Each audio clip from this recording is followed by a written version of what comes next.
Commercial Cooking, First Quarter, Module 1, Week 5, Calculate Profitability of a Recipe. Lesson 2, Calculate Profitability of a Recipe. What is the price incurred to produce, store, and sell 1 unit or serving of a particular product? Fixed cost, unit cost, variable cost. Unit cost, correct. Which of the following refers to how much you will have of a finished or processed product? Markup, unit cost, yield, correct. How do you express in mathematical equation the statement selling price per piece is the quotient of the sum of total cost and markup divided by the number of yield? A. Selling price equals the ratio of total cost times markup and number of yield. B. Selling price equals the ratio of total cost plus markup and the number of yield. Correct. B. Selling price equals total cost plus markup divided by number of yield. Lesson 2.2, Basic Food Costing. Food cost of recipe. Food cost of recipe is the cost of your ingredients and does not include other costs such as labor and overheads. Food costing is important to know as it has a direct effect on the profitability of a restaurant or a carinderia. Food costing of a recipe.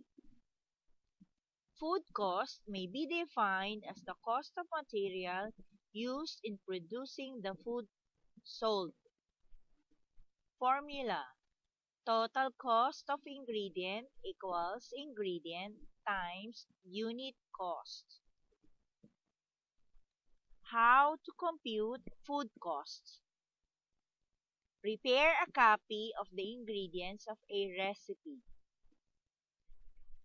For example, recipe chicken adobo. Ingredients: 2 kg chicken, 1 head garlic, 4 tablespoons soy sauce, 1 teaspoon ground black pepper, 1/2 cup vinegar, 2 tablespoons cooking oil. Second one. Number 2, indicate the unit costs. Recipe. For the ingredients, we have already read it a while ago. Let's go to the unit costs. For 2 kilograms chicken, we have 115 pesos per kilogram. 1 head garlic equals 50 pesos per kilogram or 20 pieces per kilo. 4 tablespoons soy sauce has 15 pesos per bottle, approximately 32 tablespoons per bottle. 1 teaspoon ground black pepper, price at 1 peso per small pack, and it needs 1/2 teaspoon per pack. 1/2 cup vinegar costs 12 pesos per bottle, approximately 2 cups per bottle. 2 tablespoons cooking oil, 40 pesos per bottle, approximately 32 tablespoons per bottle. To compute cost per ingredients, you need to have all the following unit costs. To get the total cost, let's go to the formula. 2 kilograms chicken, the unit cost is 115 pesos per kilogram. Let's have the formula. Compute cost of chicken. Total cost of ingredient equals ingredient times unit cost. Chicken equals 2 kilograms times 115 per kilogram. Chicken equals 2 kilogram per 115 per kilogram. Kilogram divided by kilogram, we will cancel kilogram. The result is chicken equals 2 times 115 pesos. And the chicken costs 230 pesos. Note, the chicken costs 230 pesos. Compute for 1 head garlic. We have 50 pesos per kilogram and 20 pieces per kilogram. Total cost of ingredient equals ingredient times unit cost. 1 head garlic equals 50 pesos per kilogram times kilogram over 20 pesos. Piece. 1 head garlic equals 50 pesos divided by kilogram times kilogram divided by 20 pieces. Kilogram divided by kilogram, we will cancel and we have the remaining 50 divided by 20 pieces and we have 250 per piece. So, the head garlic costs 250 per piece. We will place the 250 on the total cost for the value of 1 head garlic. Now, we will compute for 4 tablespoons soy sauce, 15 pesos per bottle, approximately 32 tablespoons. Total cost of ingredient equals ingredient times unit cost. The cost of 1 tablespoon soy sauce will be soy sauce equals 15 pesos divided by bottle times bottle over 32 tablespoon. We will cancel bottle and bottle because we will divide bottle divided by bottle.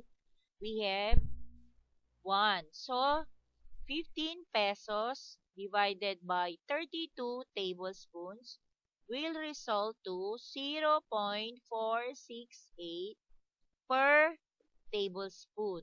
Or if we will round it, we have 0.47 per tablespoon. Now, we will get the cost of 4 tablespoon soy sauce. Soy sauce equals 4 tablespoon times 0.47 per tablespoon equals, we will cancel tablespoon divided by tablespoon. So, the remaining will be 4 times 0.47 equals 1.88.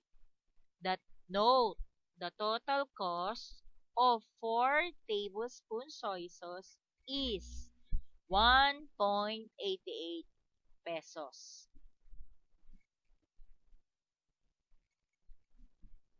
So, from our result a while ago, we have 1.88 for 4 tablespoons soy sauce. For our sheet work, in one whole sheet of paper, continue solving for the total cost per ingredient. Show pertinent solutions and computations.